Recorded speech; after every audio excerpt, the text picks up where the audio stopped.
뇌출혈이었어요. 재발하면 위험합니다. 그럼 우리 애들은 누가 보고요? 엄마, 애 봐주든가 요양원 가세요. 미안하단 말은 없었습니다. 시작 전 구독, 좋아요 꼭 눌러주세요.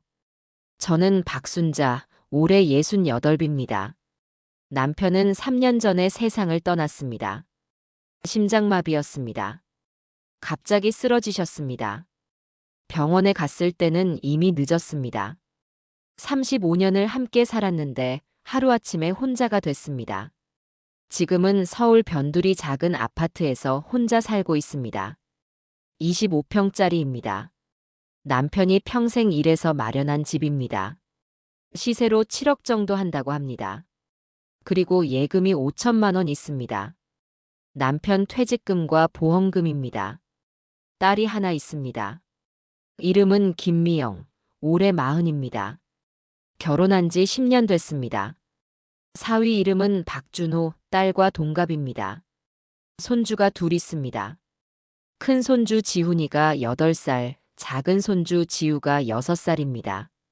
딸은 회사원입니다. 중견 기업에 다닙니다. 사위도 회사원입니다.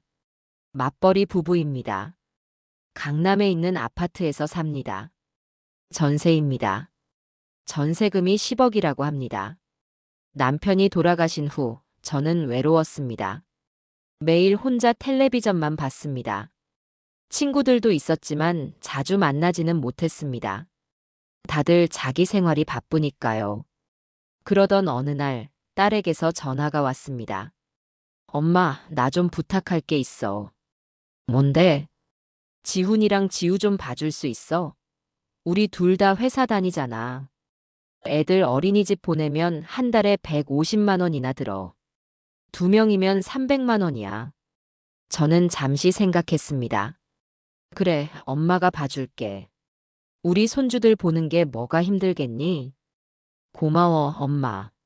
내일부터 부탁할게. 전화를 끊고 저는 기뻤습니다. 손주들을 매일 볼 수 있다니. 외롭지 않겠구나. 그렇게 생각했습니다. 하지만 그게 제 인생을 지옥으로 만들 줄은 몰랐습니다. 다음 날 아침 7시 알람이 울렸습니다. 저는 서둘러 일어났습니다. 세수를 하고 옷을 갈아입었습니다. 간단히 토스트를 먹었습니다. 그리고 집을 나섰습니다.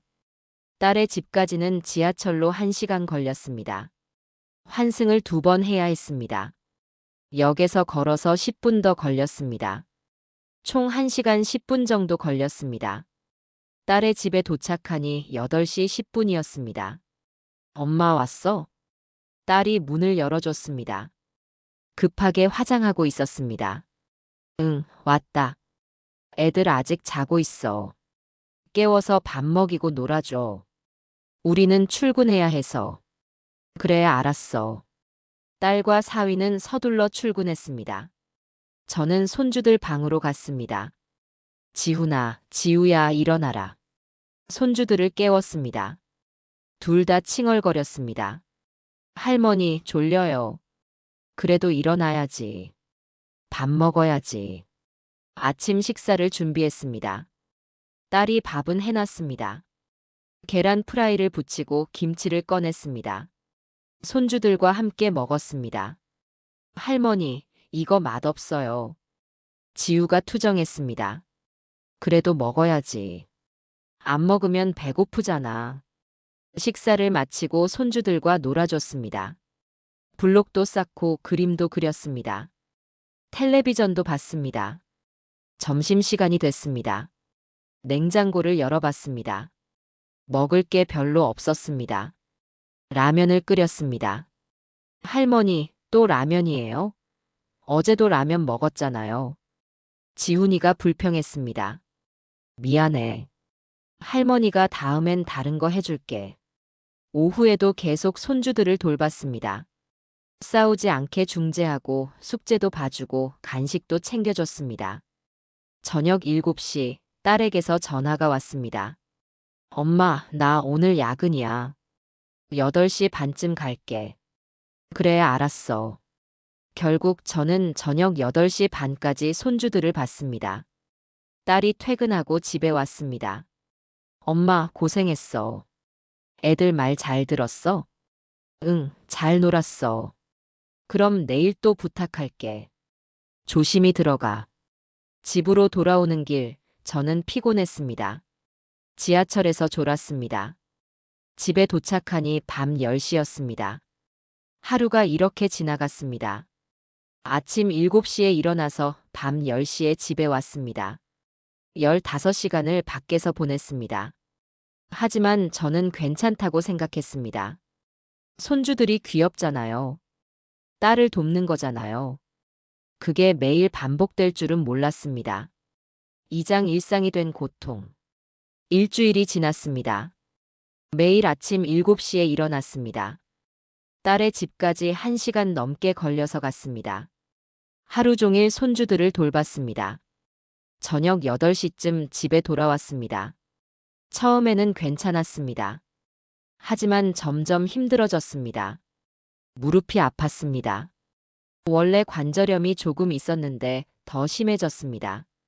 손주들이 뛰어다니는 걸 쫓아다니려면 계속 일어섰다 앉았다 해야 했습니다.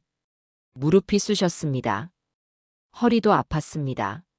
지우를 안아줄 때마다 허리가 삐걱거렸습니다. 병원에 가고 싶었지만 시간이 없었습니다. 이 주일이 지났을 때 작은 사건이 있었습니다. 지훈이와 지우가 싸웠습니다. 장난감 때문이었습니다. 내 거야. 아니야, 내 거야. 두 아이가 로봇 장난감을 서로 잡아당겼습니다. 그러다가 장난감이 부러졌습니다. 왕! 지우가 울기 시작했습니다. 할머니, 오빠가 제 장난감 부쉈어요. 내가 부순 게 아니야. 내가 잡아당겨서 그런 거야. 두 아이가 동시에 울었습니다. 저는 당황했습니다. 그래, 그래. 울지 마. 할머니가 새 거 사줄게. 정말요? 지우가 눈물을 뚝 그치고 물었습니다. 응, 약속. 그날 오후 저는 마트에 가서 똑같은 로봇을 샀습니다. 4만 원이었습니다. 제 용돈에서 냈습니다. 저녁에 딸이 왔을 때 말했습니다. 미영아, 오늘 애들이 장난감 부쉈어. 엄마가 새 거 사줬는데 4만 원 들었어.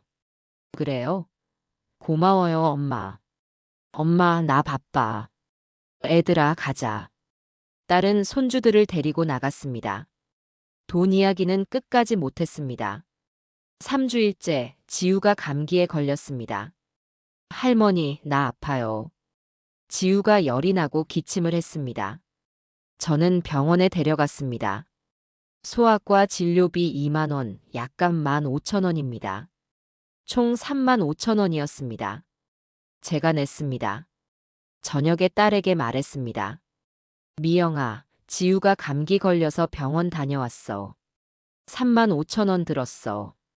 그래요? 지우야, 괜찮아? 딸은 지우만 걱정했습니다. 돈 이야기는 하지 않았습니다. 미영아, 그 돈. 엄마, 내일 줄게요. 지금 카드가 없어서.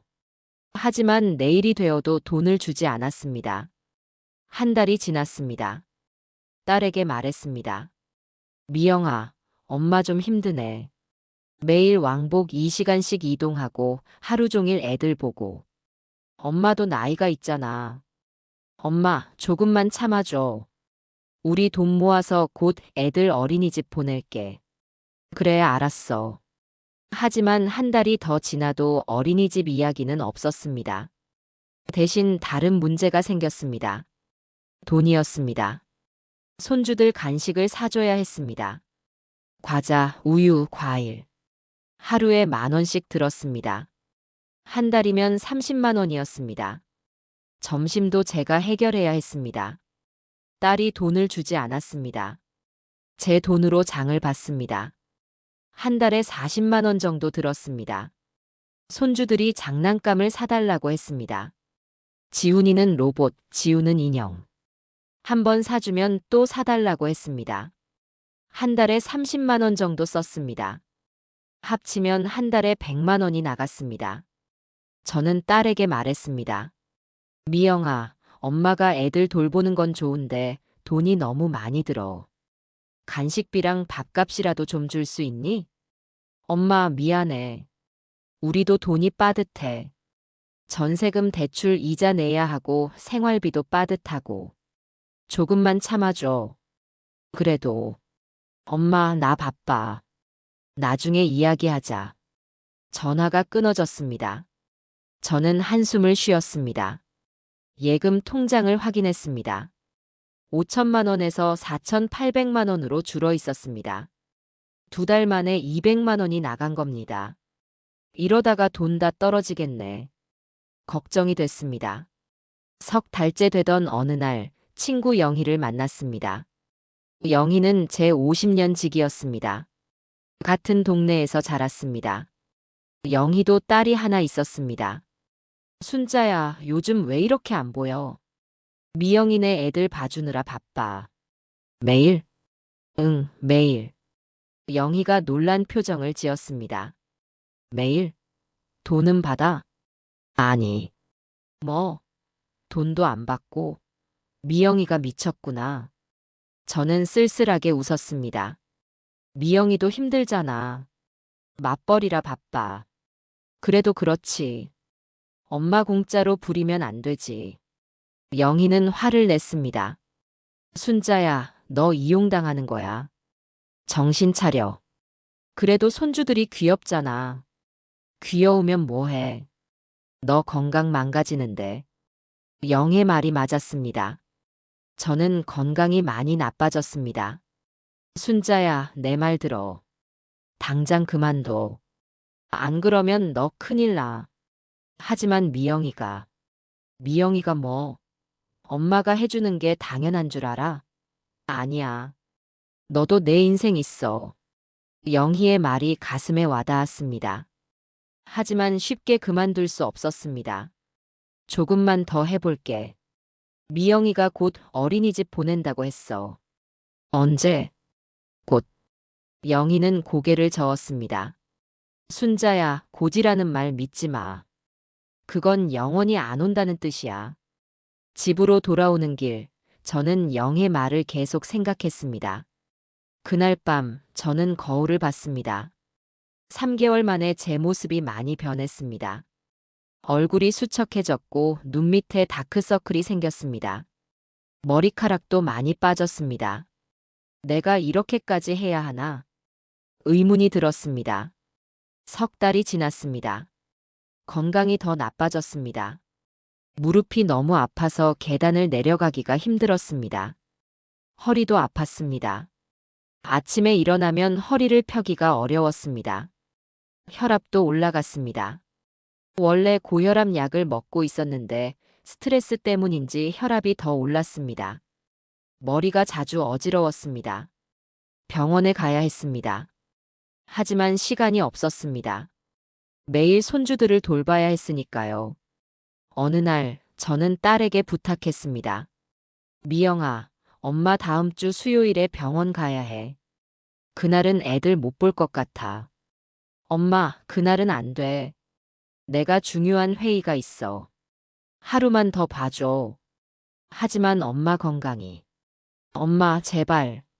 이번 회의 정말 중요해. 나중에 병원 가면 안 돼? 저는 할 수 없이 병원 예약을 취소했습니다. 4개월이 지났습니다. 예금이 4,500만 원으로 줄었습니다. 500만 원이 나간 겁니다. 한 달에 125만 원씩 쓴 셈이었습니다.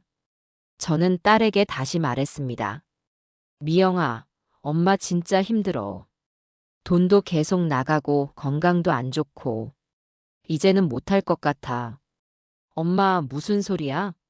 우리가 얼마나 엄마한테 의지하는데. 엄마가 안 봐주면 우리 어떡해? 그래도 엄마도 사람이야. 매일 2시간씩 이동하고 하루 종일 애들 보는 게 쉬운 일이 아니야. 엄마는 할 일 없잖아. 집에서 뭐 해? 텔레비전 보지. 차라리 손주들 보는 게 낫잖아. 저는 할 말을 잃었습니다. 엄마, 내가 낳아준 엄마잖아. 손주들 좀 봐주는 게 뭐가 힘들어. 미영아, 엄마, 나 바빠. 끊을게. 전화가 끊어졌습니다. 저는 울었습니다. 딸의 말이 너무 서러웠습니다. 5개월째가 되면서 저는 작은 반항을 시작했습니다. 어느 날 딸의 집 냉장고가 텅텅 비어 있었습니다. 장을 보지 않은 겁니다. 보통은 제가 제 돈으로 장을 봤습니다. 하지만 그날은 안 했습니다. 할머니, 배고파요. 미안해, 지우야. 집에 먹을 게 없네. 그럼 어떡해요? 엄마한테 전화해 볼게. 딸에게 전화했습니다.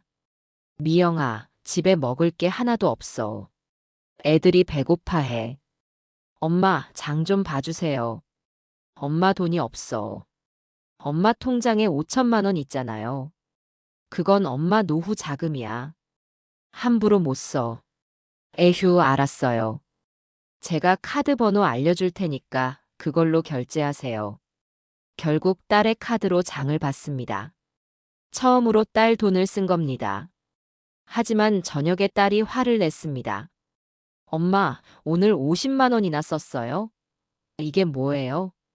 장 보고 애들 간식 사고 장난감도 샀어. 장난감까지요? 엄마, 너무 많이 쓰신 거 아니에요? 미영아, 그럼 내가 직접 사. 엄마는 이제 엄마 돈 안 쓸 거야. 엄마. 그리고 애들 돌보는 것도 한계야. 엄마 몸이 안 좋아. 알았어요. 다음부터는 제 카드 쓰세요. 그리고 조금만 더 참아주세요. 또 조금만이었습니다. 며칠 후 지훈이가 말했습니다. 할머니, 친구들은 다 학원 다니는데 나만 안 다녀요. 그래? 무슨 학원? 태권도, 피아노, 영어. 나도 다니고 싶어요. 저녁에 딸에게 말했습니다. 미영아, 지훈이가 학원 다니고 싶대. 학원요? 돈이 얼마나 드는데요? 친구들은 다 다닌대. 우리는 돈이 없어서 못 보내요. 그럼 어린이집이라도 보내. 지훈이가 친구들이 그리워해. 엄마, 어린이집비가 얼마나 비싼지 알아요? 알아. 하지만 지훈이 생각도 해야지. 엄마가 봐주시니까 안 보내는 거잖아요. 엄마가 그만두면 어린이집 보낼 수밖에 없죠. 저는 깨달았습니다. 제가 손주들을 돌봐주는 게 오히려 손주들한테 안 좋은 영향을 주고 있다는 걸요. 어린이집에 가면 친구들도 사귀고 여러 프로그램도 하는데 집에만 있으니까 답답해하는 겁니다. 미영아, 엄마 생각이 있어. 지훈이랑 지우 어린이집 보내. 엄마, 돈이. 반만 보내. 5점만. 그럼 비용도 반으로 줄잖아. 그래도 한 달에 150만 원이에요. 그 정도는 내야지. 애들 교육이 중요해. 딸은 한참을 고민했습니다. 알았어요. 알아볼게요. 하지만 일주일이 지나도 소식이 없었습니다. 5개월이 지났습니다. 저는 더 이상 버틸 수 없었습니다. 무릎이 너무 아파서 걷기도 힘들었습니다. 지하철 계단을 내려갈 때마다 눈물이 났습니다. 허리는 항상 뻐근했습니다. 혈압은 계속 높았습니다. 예금은 4천만 원으로 줄었습니다. 5개월 만에 1천만 원이 나간 겁니다. 저는 결심했습니다. 더 이상은 못하겠다고. 딸을 불렀습니다.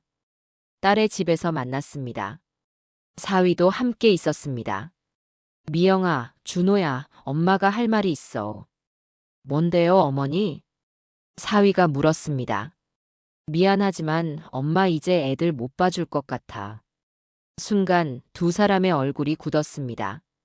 엄마, 무슨 소리야? 엄마 건강이 너무 안 좋아. 무릎도 아프고 허리도 아프고. 그리고 돈도 계속 나가고. 이제는 정말 못하겠어.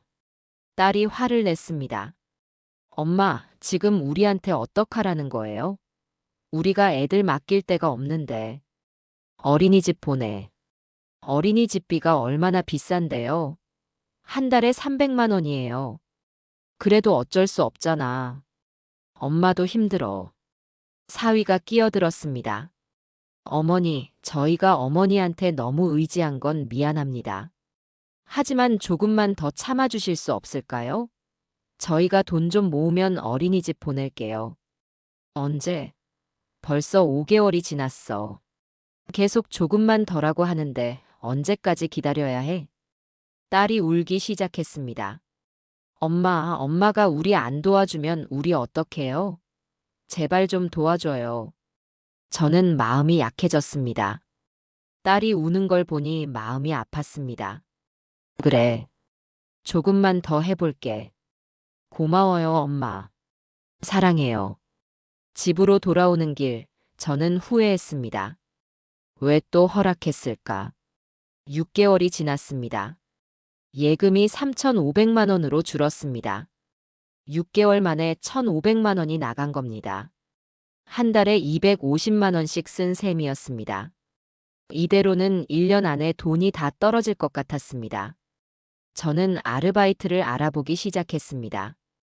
동네 마트에서 계산원을 구한다는 공고를 봤습니다. 시급 9,000원, 하루 4시간. 한 달이면 70만 원 정도 벌 수 있었습니다. 저는 지원했습니다. 합격했습니다. 이제 제 하루는 이렇게 됐습니다.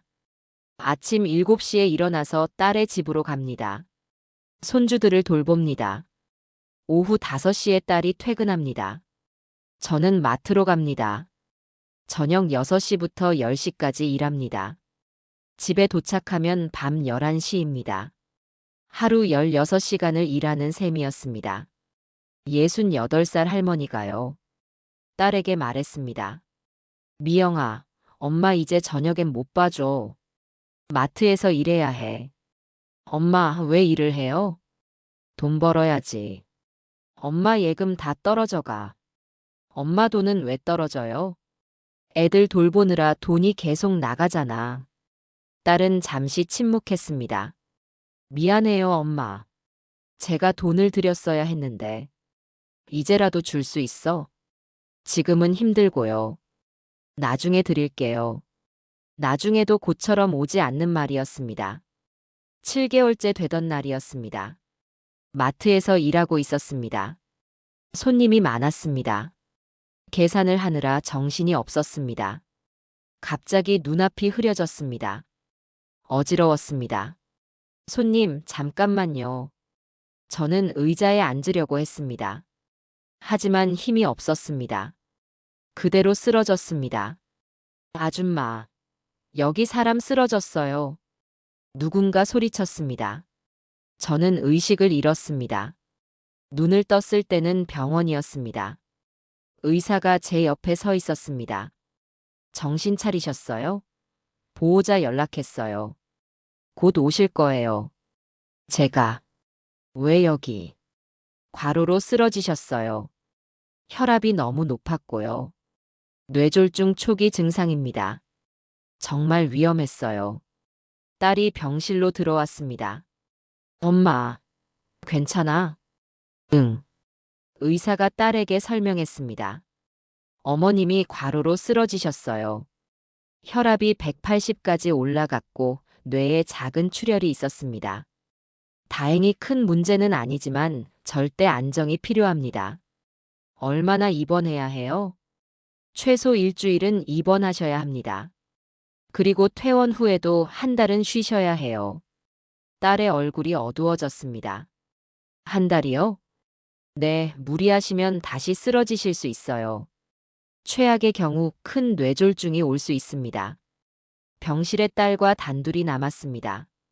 엄마, 정말 한 달 동안 쉬어야 해? 의사가 그랬잖아. 그럼 그동안 애들은 누가 봐? 저는 딸을 바라봤습니다. 믿을 수 없었습니다. 제가 쓰러져서 입원했는데 딸이 걱정하는 건 손주들이었습니다. 미영아, 엄마가 지금 병원에 누워 있어. 그런데 내가 걱정하는 게 애들이야? 아니, 그게 아니라. 엄마 걱정되는데 현실적으로 애들 문제도 해결해야 하잖아. 어린이집 보내. 엄마, 돈이 없다니까. 딸이 소리쳤습니다. 저는 가슴이 아팠습니다. 그럼 내가 회사 그만둬. 아니면 준호가 그만둬. 그게 말이 돼요? 우리 둘 다 일해야 생활이 되는데. 전세금 대출 이자만 한 달에 150만 원이에요. 생활비에 애들 학원비까지. 한 명이 그만두면 우리 못 살아요. 저는 눈물이 났습니다. 그럼 엄마는 죽으라는 거야? 엄마, 왜 그렇게 극단적으로 말해요? 그냥 조금만 더 참으면 되잖아요. 조금만 더. 7개월이 지났어. 엄마 건강은 망가졌고 돈은 1,500만 원이 나갔어. 이제 더 이상은 못해. 엄마가 쓴 돈은 나중에 갚을게요. 그게 문제가 아니야. 엄마 건강이 문제야. 딸은 더 이상 대답하지 않았습니다. 그냥 나가버렸습니다. 저는 혼자 남았습니다. 병실 천장을 바라보며 울었습니다. 입원 사흘째 되던 날, 옆 병상에 새로운 환자가 왔습니다. 70대로 보이는 할머니였습니다. 할머니도 쓰러져서 오셨답니다. 안녕하세요. 할머니가 먼저 인사했습니다. 안녕하세요. 저도 인사했습니다. 저는 최영숙이라고 해요. 73이에요. 저는 박순자예요. 68이에요. 어머, 저보다 어리시네요. 근데 왜 입원하셨어요? 저는 제 사연을 이야기했습니다. 손주를 돌보다가 쓰러진 것. 7개월간 하루도 쉬지 않고 돌본 것. 돈도 1,500만 원이나 쓴 것. 최 할머니는 고개를 끄덕였습니다. 아, 저도 비슷했어요. 네. 저도 3년 전에 똑같은 일을 겪었어요. 딸 손주 둘을 1년간 돌봤죠. 정말요? 네, 그때 저도 쓰러졌어요. 뇌졸중이었죠. 저는 최 할머니의 이야기에 귀를 기울였습니다. 저는 1년을 돌봤는데 딸이 한 푼도 안 줬어요. 저도 제 돈으로 손주들 간식 사주고 장난감 사주고 1년에 2천만 원 넘게 썼어요. 저랑 똑같네요. 그러다가 어느 날 쓰러졌죠. 큰 뇌졸중이었어요. 반신마비가 왔어요. 최 할머니는 오른팔을 들어 보였습니다. 움직임이 부자연스러웠습니다. 지금도 이래요. 오른팔을 제대로 못 써요. 그런데 그 후로는 어떻게 되셨어요? 딸한테 더 이상 못 봐준다고 했죠. 딸이 처음엔 화냈어요. 하지만 제가 단호하게 거절했어요. 그랬더니요. 딸이 어쩔 수 없이 어린이집 보냈어요. 그리고 알았대요. 어린이집이 훨씬 낫다고요. 왜요? 손주들이 거기서 친구도 사귀고 여러 활동도 하고 집에서 할머니랑만 있는 것보다 훨씬 좋대요. 저는 고개를 끄덕였습니다. 그리고 순자 씨, 한 가지 말해줄게요. 뭔데요? 딸들은요, 어쩔 수 없을 때까지 안 해요. 엄마가 봐주니까 안 하는 거예요. 엄마가 안 봐주면 그때 방법을 찾아요. 최 할머니의 말이 가슴에 와닿았습니다. 저는 지금 후회해요. 왜 진작에 거절하지 않았을까? 1년을 버린 것 같아요. 건강도 잃고 돈도 잃고. 저도 그래요. 순자 씨 늦지 않았어요. 지금이라도 거절하세요. 안 그러면 순자 씨도 저처럼 평생 후유증 안고 살아요. 그날 밤 저는 최 할머니 말을 곰곰이 생각했습니다. 일주일 후 퇴원했습니다. 병원비 청구서를 받았습니다. 2천만 원이었습니다. 입원비, 검사비, 치료비 다 합쳐서요. 저는 예금에서 2천만 원을 냈습니다. 남은 돈은 1,500만 원이었습니다. 5천만 원이 1,500만 원으로 줄었습니다. 7개월 만에 3,500만 원이 나간 겁니다. 퇴원 다음 날 딸이 찾아왔습니다. 엄마, 괜찮아? 응, 좀 나아졌어. 그럼 다음 주부터 다시 애들 봐줄 수 있어? 저는 믿을 수 없었습니다. 미영아, 의사가 한 달은 쉬라고 했잖아. 그래도 엄마 많이 나아졌잖아. 조금씩 하면 되잖아. 안 돼. 엄마 이제 정말 못해. 딸의 표정이 변했습니다. 엄마, 진짜 못 해줄 거예요? 응, 못해. 그럼 어쩔 수 없네요. 뭐가? 엄마, 혼자 살기 힘들죠? 건강도 안 좋고. 요양원 알아봤어요. 저는 가슴이 철렁했습니다. 요양원? 네, 시설 좋은 데예요. 간호사들이 24시간 돌봐주고. 엄마 거기 가시는 게 좋을 것 같아요. 엄마는 집에서 살고 싶어. 하지만 엄마 혼자 살기 위험하잖아요. 또 쓰러지시면 어떡해요? 그래도 딸이 단호하게 말했습니다. 엄마, 두 가지 중 하나 선택하세요. 애들 계속 봐주시든지 아니면 요양원 가시든지. 저는 딸을 바라봤습니다. 이 사람이 정말 제 딸일까요? 미영아, 내가 지금 엄마를 협박하는 거니? 협박이 아니에요. 현실적인 얘기예요. 엄마가 애들 안 봐주면 우리가 엄마 돌볼 여유가 없어요. 그럼 요양원 보내는 수밖에 없죠. 엄마가 너 낳아서 키웠는데. 이렇게 할 수 있어? 엄마도 손주들 돌보는 게 당연한 거 아니에요? 엄마니까요. 저는 할 말을 잃었습니다. 생각해 보세요. 일주일 드릴게요. 딸은 그렇게 말하고 나갔습니다. 저는 혼자 남아 울었습니다. 일주일 동안 고민했습니다. 요양원에 가고 싶지 않았습니다. 이 집이 좋았습니다. 남편과 함께 살았던 집이었습니다. 추억이 가득한 집이었습니다. 하지만 딸이 요양원에 보내겠다고 하면 어쩔 수 없었습니다. 법적으로 딸이 저의 보호자니까요.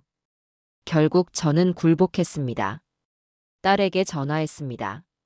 미영아, 엄마가 다시 애들 볼게. 정말요? 고마워요, 엄마. 대신 조건이 있어. 뭔데요? 양육비 좀 줘. 한 달에 50만 원만. 엄마 돈이 많이 줄었어. 엄마, 우리도 돈 없어요. 그럼 엄마는? 엄마 돈으로 계속 손주들 간식 사고 밥 해먹이고 그래야 해? 알았어요. 한 달에 20만 원 드릴게요. 50만 원이라고 했잖아. 우리 형편이 안 돼요. 20만 원이 최선이에요. 저는 한숨을 쉬었습니다. 알았어. 고마워요, 엄마. 다음 주부터 부탁할게요. 전화를 끊고 저는 울었습니다. 다시 손주 돌보기가 시작됐습니다. 하지만 예전과 달랐습니다. 건강이 많이 나빠졌으니까요. 무릎이 너무 아파서 계단을 내려갈 때마다 난간을 꼭 잡아야 했습니다. 허리는 항상 구부정했습니다. 펴지지 않았습니다. 혈압약을 먹었지만 혈압은 계속 높았습니다. 머리가 자주 어지러웠습니다. 손주들은 저의 상태를 몰랐습니다. 아니, 관심이 없었습니다. 할머니, 놀아줘요. 할머니, 배고파요. 할머니, 이거 사주세요. 저는 아픈 몸을 이끌고 손주들을 돌봤습니다. 딸이 약속한 20만 원은 한 번도 안 줬습니다. 엄마, 미안해요. 이번 달은 돈이 없어요. 다음 달에 줄게요. 다음 달이 됐지만 역시 안 줬습니다. 엄마, 차비라도 좀 줘. 엄마, 우리도 빠듯해요. 결국 저는 한 푼도 받지 못했습니다. 오히려 손주들 간식비, 식비, 장난감비를 계속 제가 냈습니다. 한 달에 100만 원 넘게 나갔습니다. 예금이 빠르게 줄었습니다. 8개월째 1000만 원 남음. 9개월째 500만 원 남음, 10개월째 100만 원 남음. 저는 마트 아르바이트를 계속했습니다. 저녁 6시부터 10시까지. 하루 4시간. 한 달에 70만 원 벌었습니다.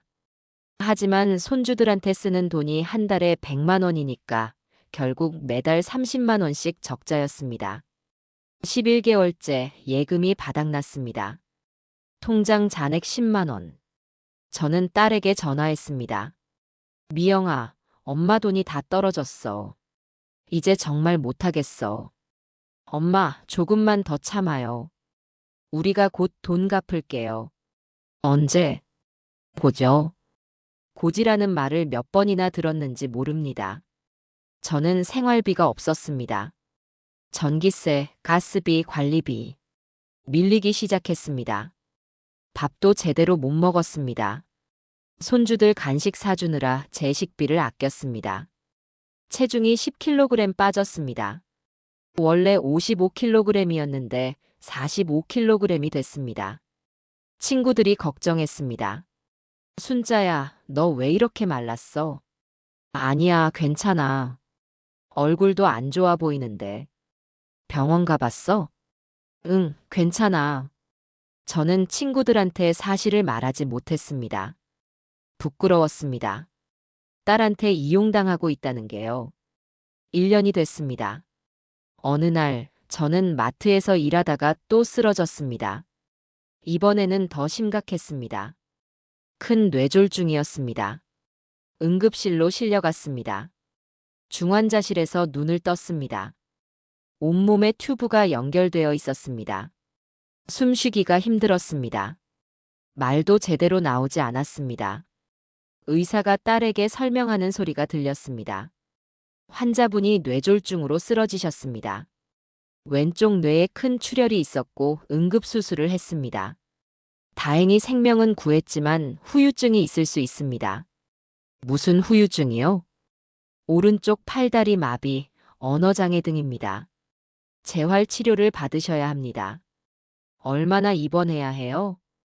최소 한 달입니다. 그리고 퇴원 후에도 지속적인 재활이 필요합니다. 비용은 얼마나 들어요? 입원비와 수술비 합쳐서 약 2,500만 원 정도 나올 것 같습니다. 딸이 한숨을 쉬었습니다. 그렇게 많이요? 며칠 후 중환자실에서 일반 병실로 옮겼습니다. 딸이 병실로 왔습니다. 엄마, 정신 좀 드세요? 저는 고개를 끄덕였습니다. 말은 잘 안 나왔습니다. 엄마, 병원비가 2,500만 원 나왔어요. 엄마 예금은 다 떨어졌잖아요. 그러니까 엄마 집 팔아서 병원비 내야 할 것 같아요. 저는 눈을 크게 떴습니다. 집을 팔라고요? 아, 아니. 엄마, 어쩔 수 없어요. 병원비 내야죠. 그리고 엄마 이제 혼자 살 수 없잖아요. 마비도 왔고. 집 팔아서 병원비 내고 남은 돈으로 요양원 들어가세요. 싫어. 엄마, 제 말 들어요. 이게 최선이에요. 딸은 그렇게 말하고 나갔습니다. 저는 천장을 바라봤습니다. 눈물이 흘렀습니다. 내가 뭘 위해 살았지? 딸을 위해? 손주들을 위해? 그런데 이게 뭐지? 그때 깨달았습니다. 저는 이용당한 겁니다. 딸에게요. 딸은 저를 무료 보육 도우미로 생각했습니다. 돈도 안 주고 건강도 생각 안 하고 그냥 쓰기만 했습니다. 그리고 이제 제가 아프니까 집을 팔아서 병원비를 내라고 합니다. 제가 평생 살았던 집을요. 이건 아니야. 이건 정말 아니야. 저는 결심했습니다. 다음 날 딸이 부동산 등기부등본을 가지고 왔습니다. 엄마, 여기 도장 찍으세요. 집 매매 계약서예요. 싫어. 엄마, 뭐라고요? 집 안 팔아. 엄마, 정신 차리세요. 병원비 내야죠. 내가 낼게. 엄마 돈 없잖아요. 다른 방법 찾을게. 딸이 화를 냈습니다. 엄마, 지금 장난해요? 2,500만 원을 어떻게 구해요? 그건 내가 알아서 할게. 도대체 왜 이러세요? 미영아, 엄마가 물어볼게. 넌 엄마를 뭘로 봐? 뭐라고요? 넌 엄마를 무료 보육 도우미로 본 거지. 딸은 대답하지 못했습니다. 엄마는 1년 동안 매일 내 집에 가서 애들 돌봐줬어. 왕복 2시간씩 이동하고 하루 종일 애들 보고. 내가 준 돈은 한 푼도 없어.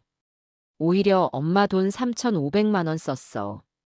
그건 엄마는 건강도 망가졌어. 무릎, 허리, 혈압 다 망가졌어. 그리고 지금 뇌졸중으로 쓰러져서 팔다리 마비야. 딸이 울기 시작했습니다. 엄마, 미안해요. 제가 잘못했어요. 이제 와서 미안하다고. 넌 엄마가 쓰러질 때까지 이용했어. 그리고 이제는 집까지 팔라고 해. 엄마, 미영아, 이제 끝이야. 엄마는 더 이상 너희를 도와주지 않을 거야. 그럼 병원비는요? 엄마가 알아서 할게.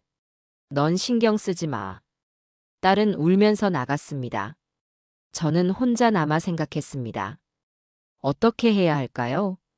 며칠 후, 저는 친구에게 전화했습니다. 영희야, 나 좀 도와줄 수 있니? 제 친구 김영희는 50년 지기였습니다. 같은 동네에서 자랐습니다. 무슨 일이야, 순자야? 저는 모든 사정을 이야기했습니다. 영희는 화를 냈습니다. 미영이가 그렇게 했다고? 말도 안 돼. 그래서 부탁이 있어. 내 집 팔 건데 내가 중개 좀 해줄 수 있니? 그래, 내가 해줄게. 근데 딸한테는 말 안 할 거야? 응, 비밀로 해줘. 영희의 도움으로 집을 팔았습니다. 7억에 팔렸습니다. 병원비 2,500만 원을 냈습니다. 남은 돈은 6억 7,500만 원이었습니다. 그리고 저는 결정했습니다. 노인 요양주택에 들어가기로요. 노인 요양주택은 요양원과 달랐습니다. 독립된 작은 방이 있고 식사와 간병 서비스를 제공받습니다. 하지만 자유롭게 생활할 수 있습니다. 입주 비용은 1억이었습니다. 한 번 내면 평생 살 수 있었습니다. 남은 7,500만 원은 제 생활비로 쓰기로 했습니다. 저는 딸에게 연락하지 않고 모든 걸 진행했습니다. 한 달 후 퇴원했습니다. 재활 치료를 받아서 많이 좋아졌습니다. 오른팔은 아직 약간 불편했지만 일상생활은 가능했습니다. 노인 요양주택으로 이사했습니다. 경기도 외곽에 있는 곳이었습니다. 조용하고 공기가 좋았습니다. 제 방은 10평 정도였습니다. 작지만 아늑했습니다. 침대, 옷장, 책상, 작은 냉장고가 있었습니다. 매일 세 끼 식사가 제공됐습니다. 간호사들이 정기적으로 건강을 체크했습니다. 재활 치료실도 있어서 계속 치료를 받을 수 있었습니다. 무엇보다 좋은 건 자유로웠다는 겁니다. 누구 눈치 안 보고 제가 하고 싶은 대로 살 수 있었습니다. 책도 읽고 산책도 하고 다른 할머니, 할아버지들과 이야기도 나눴습니다. 일주일이 지났을 때 딸에게서 전화가 왔습니다. 엄마, 퇴원하셨어요? 어디 계세요? 노인 요양주택에 있어. 네. 언제 들어가셨어요? 왜 말 안 하셨어요? 말할 필요 없었어. 엄마, 혹시 집 팔았어요? 응, 팔았어. 그럼 그 돈은요? 내가 쓸 거야. 엄마, 우리는요? 우리도 돈 필요해요. 저는 차갑게 말했습니다. 미영아, 그건 내 돈이야. 너희가 쓸 돈이 아니야. 하지만 나중에 저한테 물려주실 거잖아요. 아니, 안 줄 거야. 내가 다 쓸 거야. 엄마. 그리고 미영아, 이제 연락하지 마. 나는 너희한테 이용당하고 싶지 않아. 엄마, 제가 잘못했어요. 미안해요. 미안하다고 해서 해결될 일이 아니야. 넌 나를 1년 동안 착취했어. 내 건강을 망가뜨렸고 내 돈을 다 썼어. 엄마. 그리고 손주들은 너희가 키워. 당신들 자식이잖아. 내가 왜 키워줘야 해? 하지만 우리 돈이 없어요. 그건 내 문제야. 어린이집 보내든지 한 명이 일 그만두든지. 알아서 해. 엄마, 너무하세요. 너무한 건 너야, 미영아. 전화를 끊었습니다. 가슴이 시원했습니다. 1년이 지났습니다. 저는 노인 요양주택에서 잘 지내고 있었습니다. 건강도 많이 좋아졌습니다. 재활 치료를 꾸준히 받아서 오른팔도 거의 정상으로 돌아왔습니다. 무릎도 나아졌습니다. 매일 산책을 했습니다. 친구도 많이 생겼습니다. 같은 요양주택에 사는 할머니, 할아버지들과 친하게 지냈습니다. 함께 운동도 하고 화투도 치고 여행도 갔습니다. 돈 걱정도 없었습니다. 7,500만 원이 남아 있었습니다. 한 달에 50만 원씩 쓰면 12년은 쓸 수 있었습니다. 그때쯤이면 제가 80이니까 충분했습니다. 무엇보다 마음이 편했습니다. 누구 눈치도 안 보고 이용당하지도 않고 제 인생을 살 수 있었습니다. 어느 날 입구에서 누군가 저를 찾았습니다. 딸 미영이었습니다. 엄마. 1년 만에 보는 딸이었습니다. 많이 수척해져 있었습니다. 무슨 일이야? 엄마, 저 좀 용서해 주세요. 딸이 무릎을 꿇었습니다. 엄마, 제가 정말 잘못했어요. 엄마를 이용했어요. 엄마 건강 생각 안 하고 저희 편한 대로만 했어요. 일어나. 엄마. 일어나라니까. 딸이 일어났습니다. 눈물을 흘리고 있었습니다. 미영아, 1년 동안 뭐 했니? 애들 키웠어요. 둘 다 어린이집 보냈어요. 한 달에 300만 원 나가요. 너무 힘들어요. 그래서 엄마가 얼마나 힘들었는지 알았어요. 애들 키우는 게 이렇게 힘든 줄 몰랐어요. 엄마한테 너무 미안해요. 저는 딸을 바라봤습니다. 미영아, 엄마는 너를 용서할 수 있어. 하지만 다시는 예전처럼 돌아갈 수 없어. 엄마. 엄마도 엄마 인생이 있어. 너희만 인생이 있는 게 아니야. 알아요. 그리고 손주들은 절대 다시 안 봐줄 거야. 그건 너희 몫이야. 딸이 고개를 끄덕였습니다. 알았어요, 엄마. 다시는 부탁 안 할게요. 그럼 됐어. 우리는 잠시 침묵했습니다. 엄마, 가끔 연락해도 돼요? 응, 가끔은. 고마워요, 엄마. 딸이 돌아갔습니다. 저는 딸의 뒷모습을 바라봤습니다. 서운하기도 했지만 시원하기도 했습니다. 2년이 지났습니다. 저는 여전히 노인 요양주택에서 살고 있습니다. 올해 70입니다. 건강합니다. 매일 운동하고 건강검진도 받습니다. 의사 선생님이 제 나이에 이 정도로 건강한 사람은 드물다고 하십니다. 친구들과 즐겁게 지냅니다. 작년에는 제주도 여행도 갔습니다. 올해는 부산에 갈 예정입니다. 돈도 아직 많이 남아 있습니다. 6천만 원 정도 됩니다. 제가 80까지 살아도 충분합니다. 딸과는 한 달에 한 번 정도 통화합니다. 가끔 손주들 사진을 보내줍니다. 많이 컸습니다. 지훈이는 이제 10살, 지우는 8살입니다. 하지만 저는 만나지 않습니다. 그리고 돌봐주지도 않습니다. 딸이 가끔 부탁합니다. 엄마, 명절에 저희 집에 와서 애들 좀 봐주시면 안 돼요? 안 돼. 한 번만요. 미영아, 약속 잊었니? 다시는 애들 안 봐준다고 했잖아. 알았어요, 엄마. 저는 단호합니다. 다시는 그 지옥으로 돌아가지 않을 겁니다. 어제 친구 영희가 물었습니다. 순자야, 후회하지 않아? 딸이랑 멀어져서. 아니, 전혀. 손주들도 안 보고 싶어. 가끔 보고 싶긴 해. 하지만 그게 다시 돌봐주는 걸 의미하진 않아. 그래, 내 선택을 존중해. 저는 창밖을 바라봤습니다. 봄이었습니다. 꽃이 피고 있었습니다. 나도 내 인생이 있다. 그 생각이 들었습니다. 할머니도 인간입니다. 할머니도 꿈이 있고 하고 싶은 게 있고 쉬고 싶을 때가 있습니다. 손주를 돌보는 게 당연한 게 아닙니다. 그건 할머니의 선택입니다. 강요할 수 없습니다. 만약 할머니가 돌봐주신다면 감사해야 합니다. 당연하게 여기면 안 됩니다. 그리고 최소한의 예우는 해야 합니다. 돈을 주든지 건강을 챙겨드리든지. 저는 이제 자유롭습니다. 누구한테도 이용당하지 않습니다. 제 인생을 삽니다. 남은 인생, 저를 위해 살 겁니다.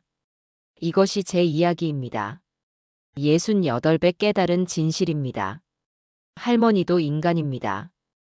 이 이야기를 보시는 모든 분들께 말씀드립니다. 부모님이 손주를 돌봐주시는 건 당연한 게 아닙니다. 그건 큰 희생입니다. 만약 부모님이 돌봐주신다면 감사하세요. 그리고 최소한의 예우를 하세요. 양육비를 드리고 건강을 챙겨드리고 무리하지 않게 해주세요. 부모님도 인생이 있습니다. 부모님의 노년을 빼앗지 마세요. 그리고 할머니, 할아버지 되신 분들께도 말씀드립니다. 아무리 자식이고 손주라도 선을 그어야 할 때가 있습니다. 건강이 망가지고 돈이 바닥나고 이용당한다면 그만두세요. 당신도 인간입니다. 당신의 노년도 소중합니다. 용기를 내세요. 노라고 말하세요. 당신의 인생은 당신 것입니다. 감사합니다.